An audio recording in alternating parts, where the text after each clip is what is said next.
Mahatma Gandhi es una de las personas más conocidas de la historia. Pacifista empedernido, fue uno de los artífices de la independencia de la India en 1947, solamente unos meses antes de fallecer en enero de 1948. A ello había dedicado muchos años de lucha incansable, lucha pacífica, eso sí. Pero su vida fue de lo más intensa, viviendo en diferentes países y protagonizando episodios de desobediencia civil muy sonados a nivel internacional.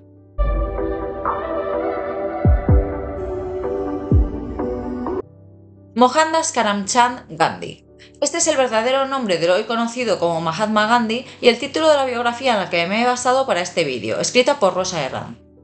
Mahatma significa en realidad alma grande, y es un apodo que le puso el premio Nobel de Literatura Rabindranath Tagore y que le aplicaban sus seguidores, que se contaban por millones en su pleno apogeo.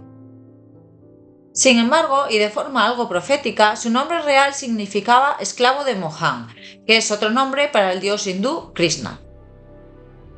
Este enseña la no violencia, la renuncia, el perdón, la fortaleza y la ausencia de orgullo, entre otras cosas, como tesoros del ser humano nacido para el cielo. Y en estos valores precisamente basó su doctrina, con la que se impondría a sus opresores en múltiples ocasiones. Gandhi nació en 1869 en una pequeña ciudad costera a orillas del mar de Omán. No podía ser de otro modo, según la tradición, se dice, se cuenta, se rumorea que ya en su carta astral aparecía que iba a tener una vida llena de viajes y dificultades, con mucho ajetreo y poca felicidad. En ese entonces, la India ya llevaba más de 300 años sometida al Imperio Británico como colonia oriental. Y por lo demás era un crisol de razas, de religiones y de culturas, llena tanto de grandezas como de miserias. De miseria, sin embargo, ni él ni su familia entendían mucho, ya que provenían de una clase acomodada y poseían tierras y propiedades. Su padre era nada menos que primer ministro del Principado de Porbandar, además de un experto funcionario civil. En cuanto a su situación en el tradicional sistema de castas hindú, pertenecían a la tercera casta, la de los Vaisyas. Esta estaba compuesta por comerciantes, pequeños terratenientes y funcionarios. El apellido de la familia, de hecho, significa tendero. La primera casta es la de los brahmanes, históricamente la casta dominante en la India, compuesta por los eruditos, los letrados y los maestros religiosos, cuya función principal consistía en la instrucción de las dos siguientes castas, por un lado los kshatriyas, militares y políticos, y por otra los ya mencionados vaisyas. Por último estaba la de los shudras, trabajadores manuales y sirvientes, que llevan una existencia regulera. Y más abajo de estos aún estaban los intocables, los sin casta, los parias, que no entraban siquiera en el sistema, sino que estaban directamente discriminados y marginados en la sociedad. Es un sistema que, si bien ahora está legalmente abolido, en aquella época y actualmente aún en la práctica regía las vidas de las personas del país. Y además ahí no había ascensor social. Nacieses en la casta en la que nacieses, tenías la obligación de quedarte ahí, con la promesa de que el sufrimiento en esta vida, si te tocaba una casta chunga, daría lugar a una recompensa en las siguientes. Gandhi luchó incansablemente contra este injusto sistema que condenaba a la mayoría de la gente a una vida de mierda, ya que cuanto más abajo más gente había, como es habitual. Por otro lado, el ambiente en la familia Gandhi era de tolerancia religiosa, con la idea de que la convivencia con el resto de religiones debía ser pacífica y amistosa, ya que la fuerza espiritual de una persona dependía solamente de la pureza de su corazón, así como de su capacidad para perdonar las afrentas y autodisciplinarse. De niño, Gandhi tuvo una vida tranquila, caracterizándose por ser un tanto solitario, tímido y asustadizo, a la par que sensible y frágil. Siguiendo la tradición de la época, contrajo matrimonio con la hija de otro comerciante a la temprana edad de 13 años. A pesar de ser un matrimonio concertado y de que ella, que se llamaba Kasturbai, casi no sabía leer, fue un matrimonio feliz, y en su mujer encontró una compañera fiel que le apoyó siempre en todas sus decisiones, a pesar de que eso la llevó a ser encarcelada en varias ocasiones, al igual que él. Pero él también se posicionó en contra de esta tradición de concertar matrimonios sin tener en cuenta el bienestar de los contrayentes, además menores de edad, ni sus deseos. Tuvo una temporada rebelde en la que se dedicó a comer carne, toda una transgresión en la rígida moral hindú de la familia, que practicaba el vegetarianismo, pero al año así volvió al redil y ya no volvió a hacerlo nunca más. El joven Gandhi crecía y llegó la hora de iniciar sus estudios universitarios. A pesar de que él habría querido ser médico, por imposición familiar relativo al tema de lo que les correspondía por la casta a la que pertenecían, se decidió que fuese a estudiar Derecho a Gran Bretaña. Si bien los líderes de la subcasta a la que pertenecía se opusieron, ya que para ellos comer y beber con los europeos era un sacrilegio, y bajo la amenaza de convertirlo en un paria, él se fue para allá, con la pena añadida de dejar atrás a su mujer y a su primer hijo, nacido recientemente.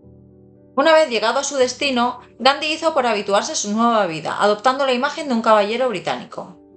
Pero sobre todo tenía un gran afán en ahorrar y no dar gastos innecesarios a su familia, que estaba haciendo un gran esfuerzo económico teniéndolo allí. Además, aunque ya era vegetariano, ahondó aún más en esa convicción al leer un libro que relataba cómo grandes figuras religiosas y filosóficas lo eran. También leyó por primera vez el Bhagavad Gita, o algo así, el libro más famoso de todos los textos sagrados hindúes. Se lo aprendió de memoria y esto lo sumergió profundamente en la religión que había profesado desde siempre. Particularmente, le marcó mucho un pasaje en el que se instaba a abandonar todo deseo propio para alcanzar la paz suprema. También le influyó mucho otro libro con preceptos religiosos llamado Manusmriti, lo dejo por aquí, y del que aprendió la importancia de la gratitud, entre otras cosas. Por otro lado, y demostrando una gran apertura mental, se interesó a sí mismo por las enseñanzas contenidas en el Corán y la Biblia, así como por la vida de Buda. Durante su estancia europea visitó París para ver la Exposición Universal de 1889 y se quedó impresionado ante la Torre Eiffel. Cuando acabó sus estudios regresó a la India, donde descubrió que su madre había fallecido recientemente. Esto le produjo un gran dolor, como es lógico. Allí tuvo que irse a Bombay a aprender derecho hindú y musulmán, del que no sabía nada y que era el único que le podía servir en su país. Luego no le fue muy bien como abogado, así que aceptó la oferta de una empresa musulmana para ser su representante legal en Durban, en la actual Sudáfrica. Tenía 24 años y nuevamente tenía que dejar atrás a su mujer y a sus ya 2 hijos, aunque la ausencia sería de solamente 1 año, o eso creía él. Finalmente permanecería allí nada menos que 21 años, tiempo en el que iniciaría su lucha en favor de la igualdad y los derechos humanos. En ese país descubrió la discriminación racial imperante y la desigualdad, maduró como persona y se convirtió en un brillante abogado a la par que defensor de las libertades. En ese momento, en el país había 2 colonias británicas y 2 territorios autónomos ocupados por boers, que eran colonos blancos de ascendencia holandesa. Entre ambos no había buen rollo precisamente, y esto culminó en la Guerra de los Boers entre 1899 y 1902. Los británicos resultaron vencedores. Unos años después, el país se independizó del gobierno de Gran Bretaña y tenía una minoría blanca gobernando sobre una mayoría negra, con una amplia colonia de inmigrantes indios valorados por su rendimiento laboral, superior a la de los autóctonos. El tema es que mientras duraba su contrato laboral eran semiesclavos, perteneciendo a aquel que los había contratado. Los británicos trataban despectivamente tanto a estas personas como a los nativos, siendo considerados todos ellos como ciudadanos de una clase inferior a los blancos. Esto se reflejaba no solo en el trato personal, sino también en la legislación, con leyes discriminatorias que mantenían una separación entre las diferentes comunidades. Por ejemplo, en un área los indios no podían trabajar de nada que no implicara servir a los blancos, en otra no podían comprar tierras. Gandhi llegó a ser expulsado de un tren por viajar en primera clase, como era su costumbre, y ante su negativa a irse a otro vagón de tercera clase a petición de un blanco al que no le hacía gracia estar a su lado. Esto alimentó su determinación de luchar contra los prejuicios raciales existentes en el país. Para los indios, eso sí, porque parece que por los autóctonos no hizo gran cosa. Esta es una de las sombras que se le achacan, que él mismo parecía tener ciertos prejuicios hacia otras razas a su vez. Pero de cara a sus compatriotas, al hacerse consciente de lo que sucedía, dio su primer discurso reivindicando ser tratados como el resto de súbditos británicos. Al poco ganó su primera batalla al conseguir que los indios vestidos adecuadamente pudiesen viajar en primera o segunda clase. Cuando se cumplía el año e iba a marcharse, tuvo que prolongar su estancia para luchar de nuevo, en este caso para evitar que les quitasen el derecho al voto. Luego por los derechos laborales de los trabajadores de las plantaciones, en fin, que se fue liando y decidió irse a buscar a su familia para volver allí ya asentado definitivamente. En ese tiempo de viaje escribió un libro para que sus compatriotas supiesen las injusticias que sucedían en Sudáfrica y que iban de mal en peor, que sería conocido como Libro Verde. A su vuelta, los blancos intentaron impedir su entrada en el país, ya que se habían enterado de sus esfuerzos por dar a conocer lo que allí pasaba. Luego se dio una contradicción en su actitud, que consistía en que a pesar de simpatizar con los motivos de los boers en su lucha contra los británicos, él se puso del lado de estos últimos, con la lógica de que si reclamaba que se les tratase como tales, debían ponerse de su lado. Por otro lado, cabe reseñar que él iba experimentando con su dieta para ver qué le iba resultando más adecuado, además de considerar los métodos naturales, incluyendo los diversos alimentos, como los mejores incluso para la curación de diversas enfermedades. Esto lo acabaría llevando a un error fatal muchos años después. Pero después de haberse ido a la India y haber vuelto a Sudáfrica sin su familia para lo que iba a ser de nuevo una corta estancia, decidió cambiar de vida radicalmente. Después de la lectura del libro And to This Last del filósofo británico John Ruskin, que promulgaba el regreso a la vida sencilla y que la riqueza solo era un arma para engendrar esclavitud. Unos meses antes había fundado un semanario, después convertido en periódico, llamado Indian Opinion, en el que reclamaba igualdad de derechos para los marginados, entre otras cosas. Posteriormente trasladó las oficinas de este a una granja y ahí fundó su primer ashram, una comunidad destinada a la espiritualidad, la meditación y el diálogo, y en la que los bienes serán compartidos por todos. Gandhi soñaba con una sociedad sin clases, dado que la desigualdad llevaba inevitablemente a conflictos. En un ashram, cada persona debía cuidar de sí misma y tenían que autoabastecerse. Además, fue un pionero para la época en que hombres y mujeres debían repartirse las tareas domésticas por igual. Entonces se produjo una rebelión de los zulúes contra los británicos, en la que él, al igual que con los boers, simpatizaba con la causa de los zulúes, pero sin embargo prestó sus servicios a los británicos. Un tiempo después se promulgó la Ley Negra, por la cual todos los indios debían llevar una identificación especial.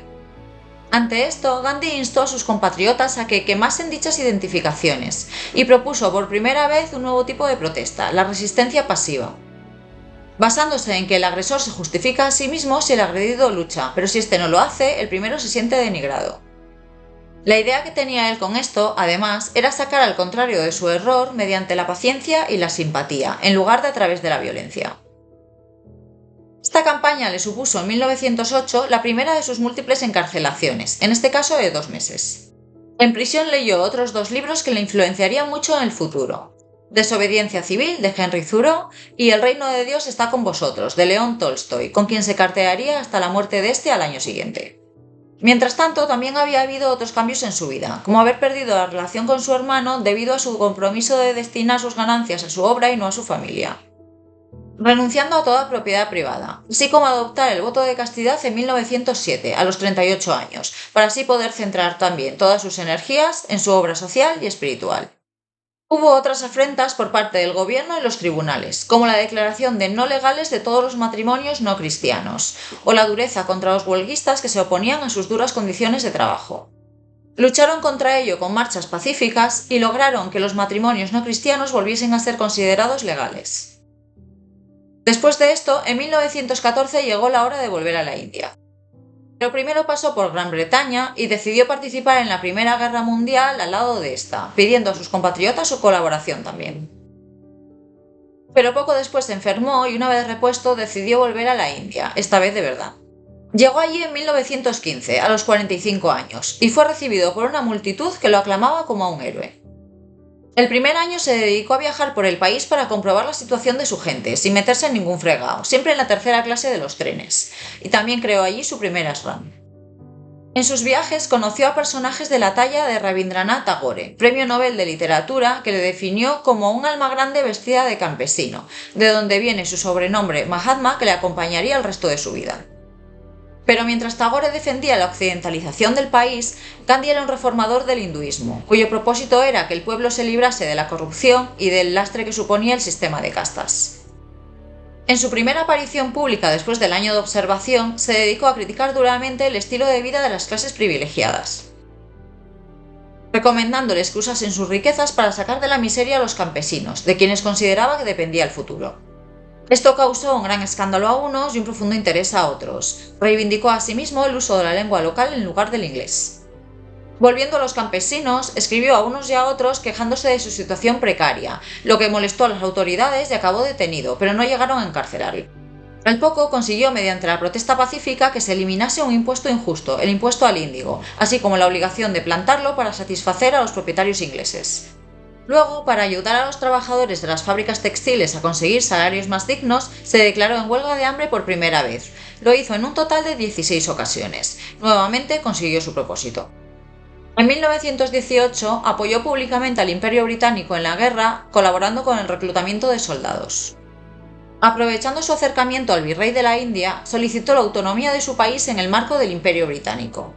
Pero consiguió lo contrario, que se promulgasen duras medidas para sofocar el incipiente movimiento independentista. Como respuesta, Gandhi propuso una huelga general acompañada de un ayuno de 24 horas que se llevó a cabo el 6 de abril de 1919. En una región hubo una represión cruenta que causó más de 400 bajas entre los huelguistas. A partir de ahí, Gandhi entró en el Partido del Congreso y promovió la no colaboración con las autoridades británicas. Por ejemplo, con un boicot a los productos británicos desde el 1 de agosto de 1920 y la potenciación de los tejidos indios. De hecho, en general él promulgaba una vuelta a lo artesanal en contraposición al progreso científico. Este boicot consiguió algunas cesiones por parte de la administración británica. Gandhi abogó también por mejorar las condiciones de vida de los intocables, que eran más de una sexta parte de la población del país. Como señal de simpatía hacia ellos, en 1921 anunció que desde ese momento cambiaba la vestimenta tradicional india por el paño blanco atado a la cintura característico de los más pobres. De hecho, esa constituye la imagen más icónica de este hombre. Como consecuencia de otra campaña de desobediencia civil que algunos hicieron de forma violenta a pesar de sus instrucciones, en 1922 acabó detenido y acusado de inducción a la rebelión. Aceptó los cargos y pasó los siguientes 2 años en la cárcel.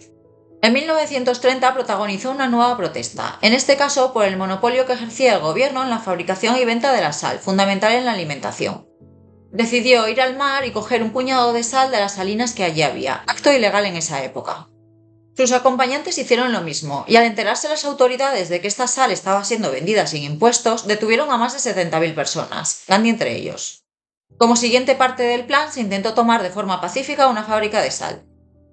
Los policías y soldados estaban allí prevenidos e iban golpeando a las personas que se acercaban, fila tras fila, hecho que dio la vuelta al mundo y consiguió la liberación de Gandhi y posteriormente el fin del monopolio de la sal.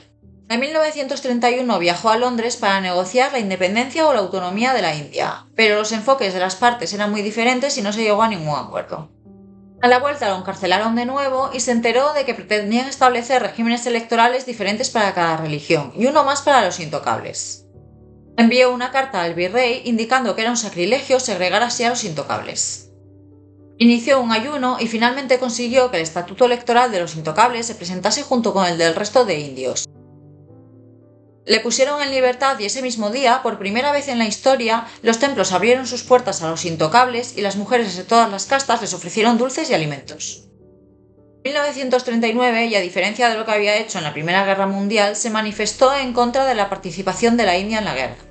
El Partido del Congreso, que había llegado a presidir pero al que ya no pertenecía desde hacía años, ofreció su colaboración al gobierno británico a cambio de la independencia, pero Churchill rechazó la oferta. En 1942, dicho Partido del Congreso aprobó una resolución propuesta por él para exigir la independencia de la India, haciendo un llamamiento a todo el pueblo para iniciar una lucha masiva, siempre de forma no violenta, dirigida por él. El resultado, que fue detenido una vez más, claro. También su esposa, quien falleció en 1944 a causa de una infección que él no consintió que tratasen con penicilina, sino que se empeñó en hacerlo con remedios naturales.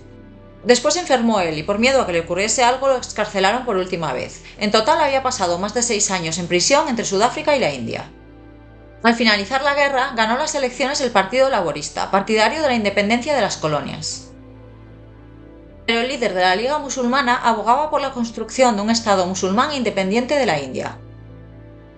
El 16 de agosto de 1946 fue el Día de Acción Directa, en el que los musulmanes atacaron a los hindúes que se encontraban y estos respondieron a su vez, con lo que hubo un total de 6.000 personas fallecidas como consecuencia. El mes siguiente, el gobierno británico, que no quería una colonia conflictiva, inició el traspaso de poderes nombrando primer ministro de una India aún no libre a Nehru, el discípulo preferido de Gandhi, proceso que culminaría con la independencia del país el 15 de agosto de 1947.